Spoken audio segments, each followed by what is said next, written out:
What's going on everyone, PokeScion here. Last time I tried to see if I could beat Pokemon Red with only a Fearow, which you can check out in the description down below. But our challenge this time is to see if I can beat Pokemon X with only a Seedot. I figured I would do Generation 6 purely because I don't see it that often, and I think it would make for good challenge grounds. As for the Pokemon I'm doing this run with, it's a really pathetic Pokemon, not having a single base stat over 50.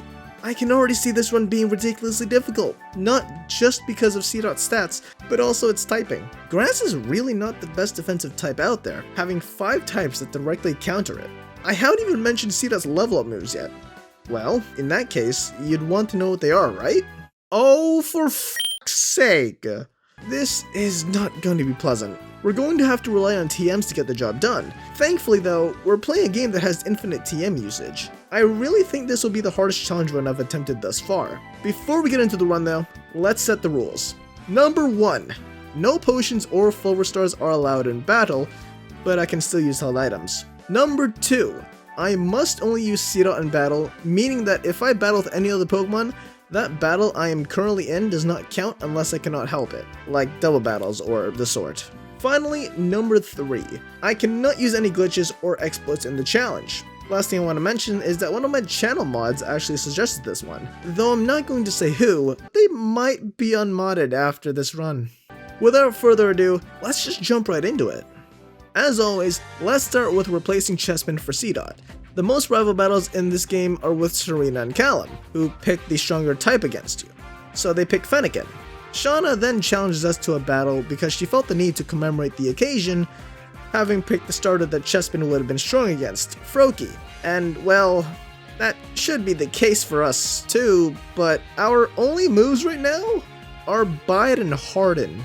We can't even attack, or at least without something hitting us twice first. That wasn't too bad here, considering Froakie only has Tackle, but soon, and I mean soon, we're going to run into some problems with that. Not to mention, our next and only offensive move left to learn in Seedot's Learn set is Nature Power. I should probably mention this right now since it's pretty obvious, but I will be skipping every optional fight to up the odds of being able to win this run. That's how bad this Pokemon is. Let's go into our first dungeon in the game, the Santaloon Forest. And we faint to a Weedle. That's it, I'm done. By this point, Seedot did learn Growth, allowing us to raise our attack and special attack by 1 stage. But that doesn't matter at all, considering our only way to do damage is based on how much damage I can take before this frail Seedot faints. You know those non-existent defensive base stats that we've got, and you're telling me to take hits to do damage? Although, that was an entirely optional fight. Oops. Well, that mistake aside, we've got our first gym challenge. And of course, the first gym leader is the bug type one. Great. So, there's no way we're doing this with Bide. Not at all. I level up to 16, where we get Nature Power. Not any good as a move, but that's all we've got. Nature Power is not an offensive move by itself. What Nature Power is, however, depends on the terrain that the current battle is conducted on. Meaning, it's as good as garbage. In this gym, Nature Power turns into Energy Ball. It gives a stab, yeah, but in a bug-type gym? That's not much help. Although, to be fair, one of the Pokemon Viola the gym leader has is Surskit, which is not resistant to grass, because it's also a water type. As far as Surskit goes, it was pretty easy. The actual problem was her Vivillon. Being a bug flying type, it completely walls us. Viola's main move is Infestation, which does a bit of damage upon using it. Problem is, that bit of damage turns out to be a lot when you're hitting a Seedot with it, and we go down quickly after. Considering Vivillon's type, we can't use Nature Power, because it'll always turn into Energy Ball, a grass type move which Vivillon is quad resistant against.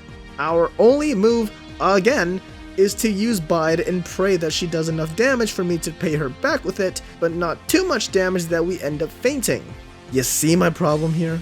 This is like giving the Wobbuffet the wrong stats, giving it more defenses instead of HP, because Bide is completely based on the amount of hit points you lose. More defense doesn't help me. Second try and no shot.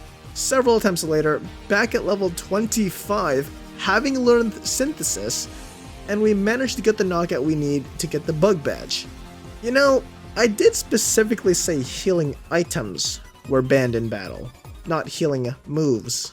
I'm only doing this since if healing moves weren't allowed instead, a ton of these challenges would end right at the beginning. We have a rival battle now, but it's against Tierno. You know, that one guy that exists in this game. Not that I blame anyone for forgetting him, but one nature power into energy ball against his one and only Corphish did the trick. Oh right, I got the TM for return, so Bide, please get out of my moveset. Up next is a multi-rival battle. And well, you know that Trevor guy that's in this game that is really forgettable too? Yeah, I don't either. What are they here for? Anyhow, this battle is surprisingly easy, although I guess I shouldn't have been surprised. Trevor and Tierno lead with Pikachu and Corphish, and Serena has a fletchling on our side. Pikachu and Corphish go down with relative ease, then Trevor sends out Filbebe, another easy knockout. I'm going to skip ahead a lot here, not in terms of gyms or anything, just stuff that wasn't necessary. We're at the second gym now. Finally, that is. This game's pacing is some of the worst in the series, but I digress. Grant, the Rock-type gym leader, leads with an Amora. You might think, this is a Rock-type gym. What could possibly be so bad about it? Well, to that I say, Amora is also an Ice-type, but guess what? It has the Refrigerate ability. What does that do, you may ask? It turns every normal type move this Pokemon has into Ice type. Not only that, but it also gives it a 30% boost in power. Not only that, since Amora is already an Ice type, that refrigerated move is also given another 50% boost because of Stab, or same type attack bonus. So guess what that means for this Seedot? We are pretty much being one-shot by this Amora using an Ice type takedown. By this point, we already have 10 levels on it too, and that's not enough. Time to grind. Back here at level 55, and yes, I have to be this high level already to even have a chance of winning this battle. Oddly enough, Grant's AI tells him to use Thunder Wave instead, which is actually a bit more annoying than just dealing damage with those takedowns. We do manage to take down Amora this time, because our nature power here is Power Gem, but that paralysis starts to tick me off when he sends in Tyron next. Tyron isn't the worst thing to run into, but since we're paralyzed, he can outspeed us and hit a bite, potentially landing a flinch. And of course, with my luck, that's every turn, not just a 10% chance. Pairing that with the odds to be fully paralyzed, and you end up with only a 40% chance to move at all. Several more attempts later, and we luck out, not being paralyzed or flinching too often, netting us our Cliff Badge. This is turning out to be a really luck-based run. Seedot being an absolutely atrocious Pokemon with its horrible base stat total is making this a total trial and error run, where I have to get battles that go perfectly in my favor or else I lose. Moving onwards, our next big battle is against Karina, not at our gym, but in Geosenge Town. Karina has 2 Lucario in this battle, and weirdly enough, they were trying to be awfully scary, dropping my defenses a whole lot, but never actually attacking me. So I just brute forced that battle with a few returns, and we got the win. Before we get to fight the Shallow Gym, we have to prove if we're truly worthy of holding a Mega Ring that is completely useless to us in this run. To do that, I beat up Serena with an Acorn to assert the dominance of our Seedot, but mostly my skill as a Pokemon trainer compared to her skills being carried by a third-rate Pokemon team. Sorry about that, just have some pent-up anger from this run. After that event, now we can challenge the Shallow Gym. Karina, the fighting-type leader, starts off with a Mienfoo, opening with a Fake Out. So we flinch, but at least we don't take too much damage. Next turn, I immediately start setting up a couple of growths to be able to one-shot the rest of her team. She starts using Power Up Punch, boosting her attack every time she uses it. After a few growths, she forces me to use Synthesis, and I get the knockout on Mienfoo, while I'm at half my HP. She then sends in Hawlucha, her ace Pokemon. This is what I was most afraid of, especially because it's a flying type and has a very unusual move, Flying Press. Flying Press's damage is both as a fighting type and as a flying type move. That means Seedot would get smoked by it. Although, by some miraculous chance, she misses her Flying Press, leaving us to one-shot it with Return. Flying Press has a 5% chance to miss! 5%! If she'd had hit that, we'd have been here for a lot longer. Karina's last Pokemon though was a Machoke. Another easy return to earn us the Rumble Badge.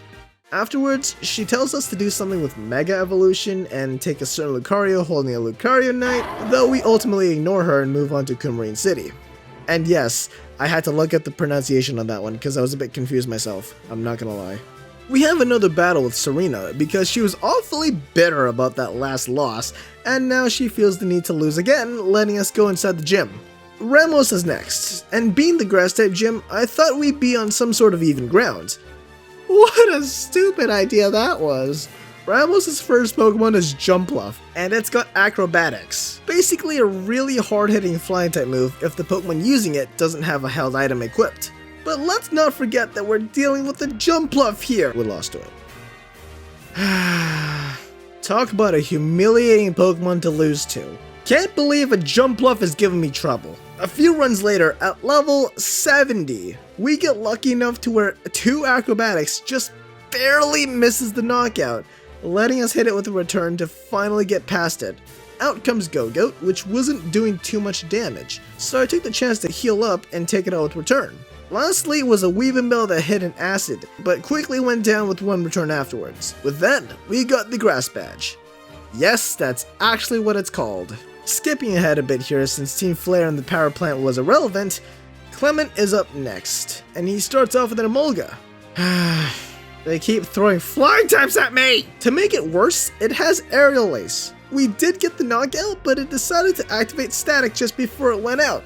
Great. So now we're paralyzed and under half HP. He sends up Magneton next, and after a few turns of just sitting there paralyzed, Seedot feigns to a Thunderbolt. Second try and we got through both Emolga and Magneton, not taking too much damage. Third is Heliolisk. He starts with a Thunderbolt, but we didn't die and it hit it back with a return, netting us the win and the Voltage Badge. Hey, guess what? This game gives you 5 rivals and wants to throw them in your face every time they can, so they threw in another battle with Serena, leading with Meowstic, and since it's not able to do too much damage to Seedot, we just use it as free setup turns and knock it out a few later. Up next is Delphox, and we go into it at just over half our HP left. Not entirely sure if it mattered for me to be that low, but one Mystical Fire takes me out, because Delphox naturally outspeeds us. I gave it a second try without changing anything, and for some odd reason, her Delphox used Psychic instead, letting us pick it off without fainting. After that, all she had was an Absol, so we took her out without too many more problems. Time for the 6th gym, Valerie, the Fairy-type gym leader. But before that, let's take a look at our current stats. Those stats kind of look alright for the point of this game. That is, until you look at our level. Yeah, our physical attack is the only thing keeping us going at this point, even more so because we're adamant-natured. Alright, let's get into this gym battle.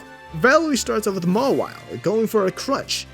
Surprisingly enough, Seedot takes it pretty well, so you can imagine how the rest of the battle went. Another growth setup and return spam to win, getting past the Vlavair gym. Next up are the battles at the Pokeball factory, and they're nothing too crazy. We took out the admin on our own, then swept both Bryony and Celosia with Serena. By the way, can I just bring up how forgettable Team Flare actually is? Also how confusing it is to compare to the other criminal organizations? Normally you'd have the grunts, admins, and leaders. Team Flare decides to be a little different by adding the 5 scientists in there on top of the admins. Not only were their names forgettable, because I sure as hell didn't remember them until I saw them in the game again, but also just plain confusing. The only identity Team Flare has is Lysander, which, sure, fair, but none of the other members in there have any sort of identity besides the color of their hair. That goes for Malva too. I just wanted to get that out there. X and Y really wasn't as good as I remembered it to be.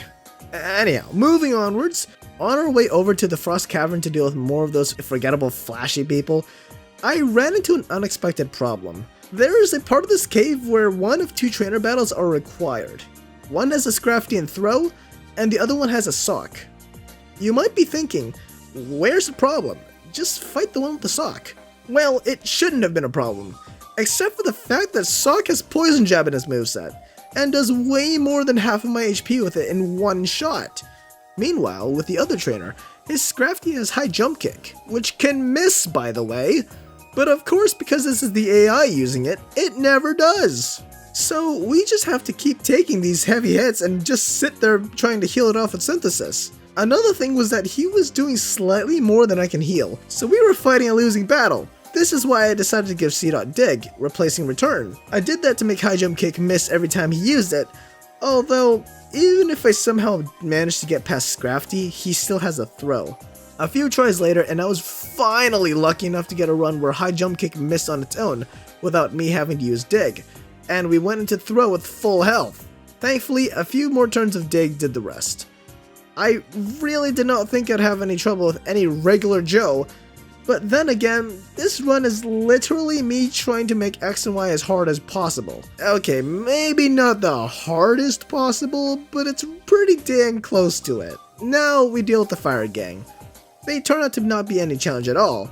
I just spammed Dig and won that way, Mabel included. With that, we move on to Anastar City. We've got a rival battle with Serena, and we beat her just like that. The Psychic-type gym leader Olympia is next. She starts with Sigilyph. Again with the flying types? Anyhow, 2 air slashes take me out, so at least we have a small chance of being able to beat it. It's not that simple though. Sigilyph always starts with a Reflect, boosting her team's defense. With Reflect up, our Return only hits for about 1/3 of its HP. So yeah, we faint before we can get off 3 hits. 3 attempts in and we manage to get a lucky crit, finishing off the Sigilyph. Next up is Slowking, taking up a few turns, but ultimately not that much of a problem. Last but not least, her own Meowstic. She starts out with a Fake Out, doing minimal damage but flinching us.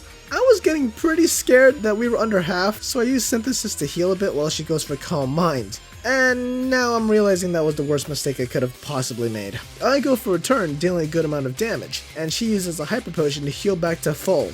Another 2 returns though, and we are out of there! Earning our Psychic Badge.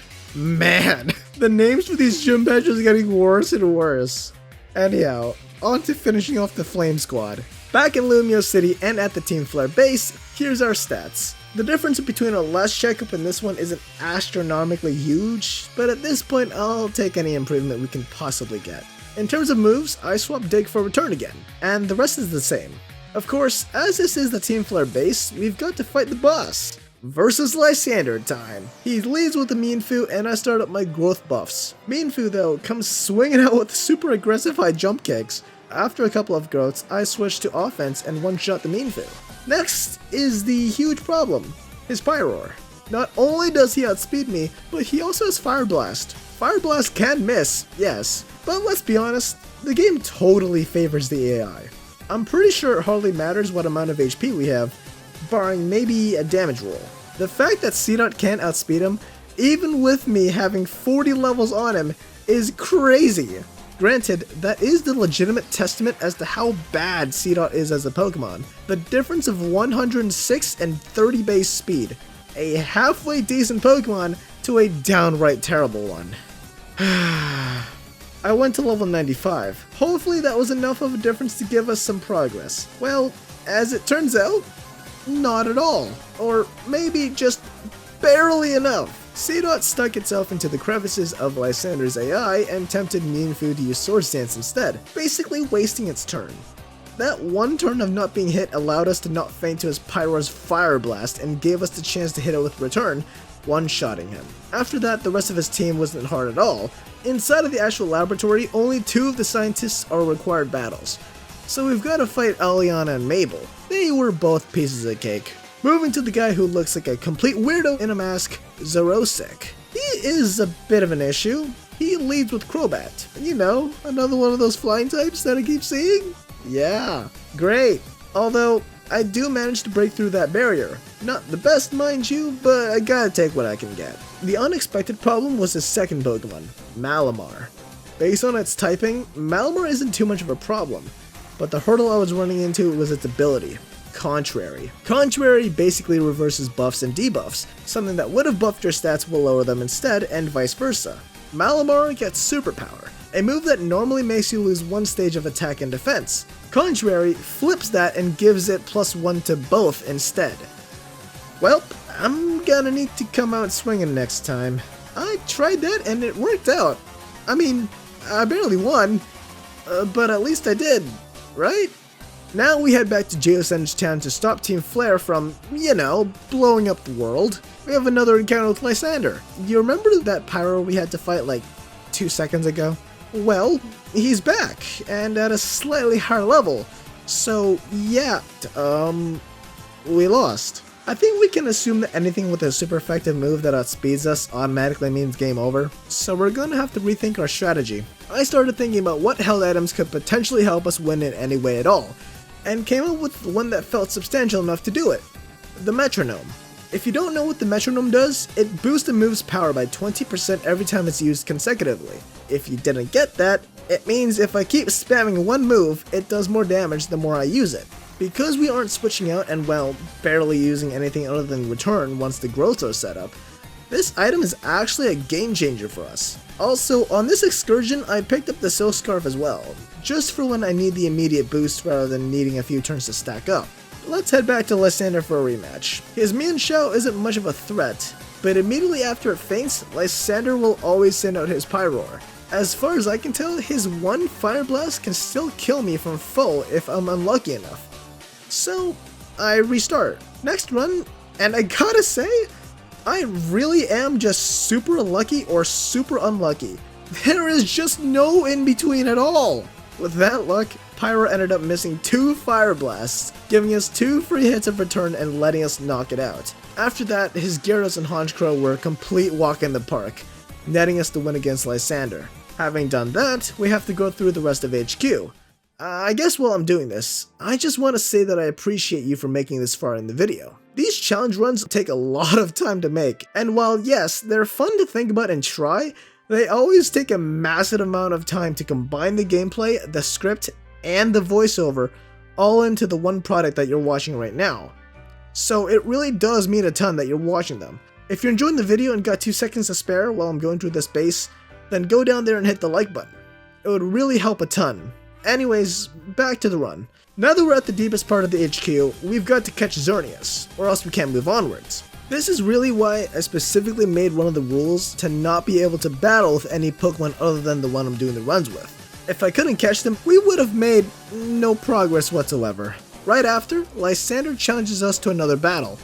Ugh.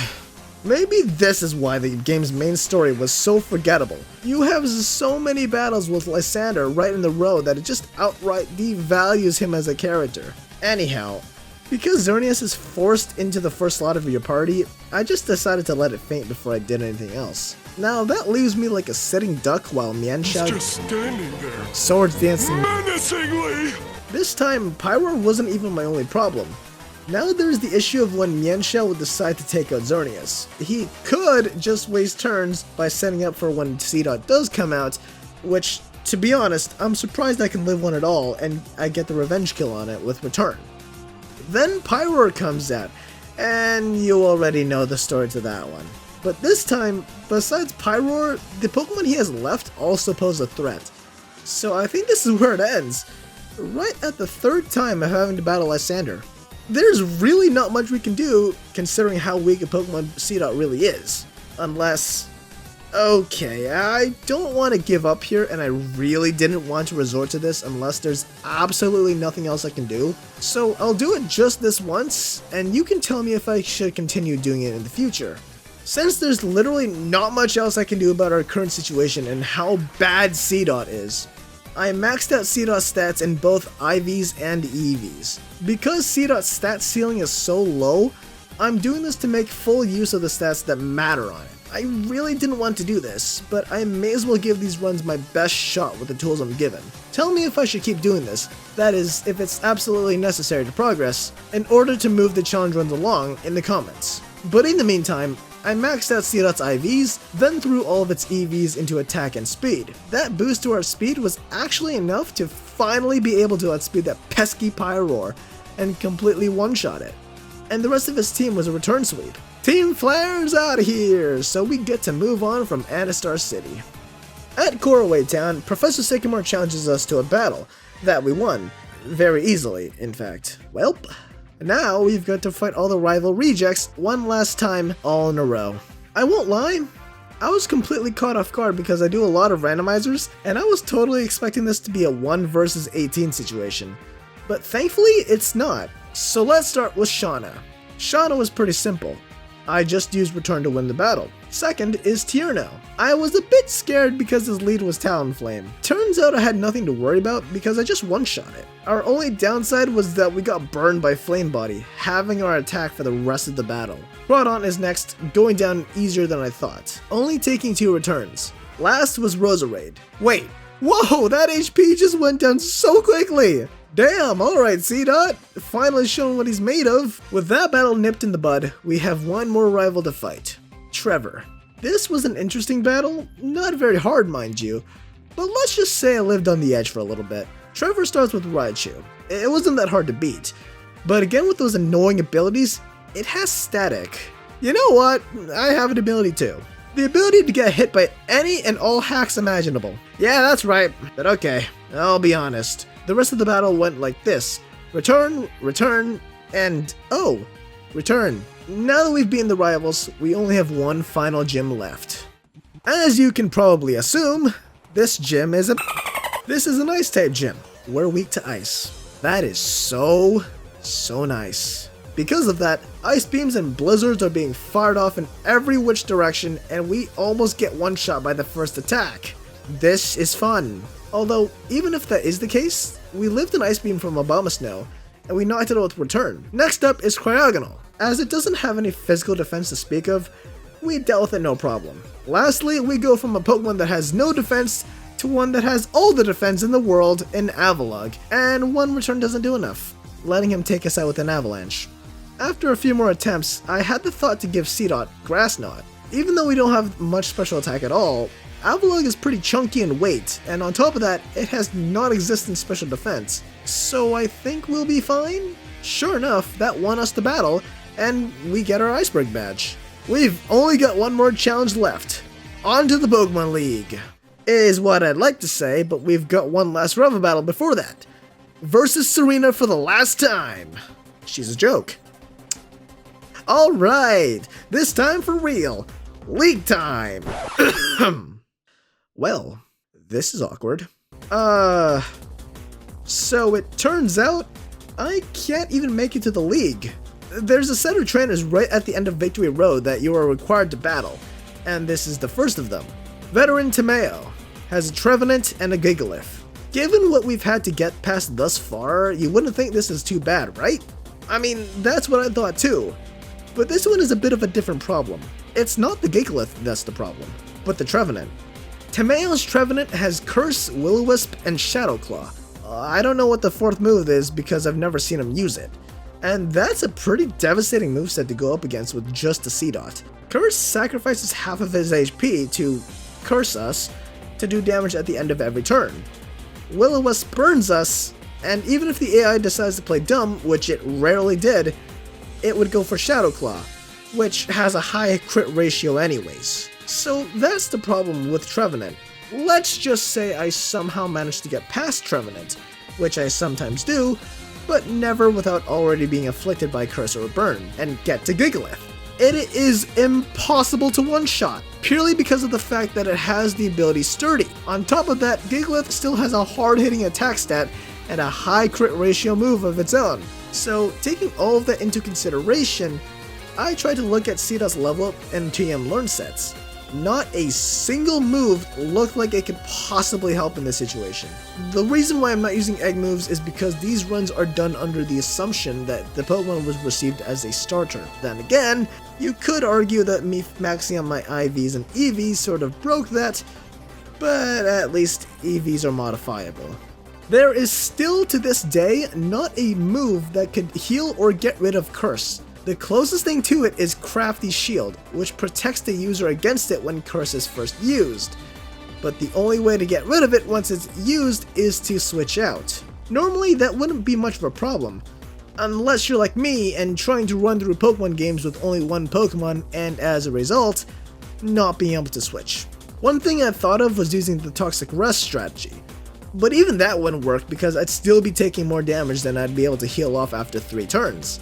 So then, all of these things point to the fact that I can't win this challenge run. After all of this, just to be stopped by a random trainer.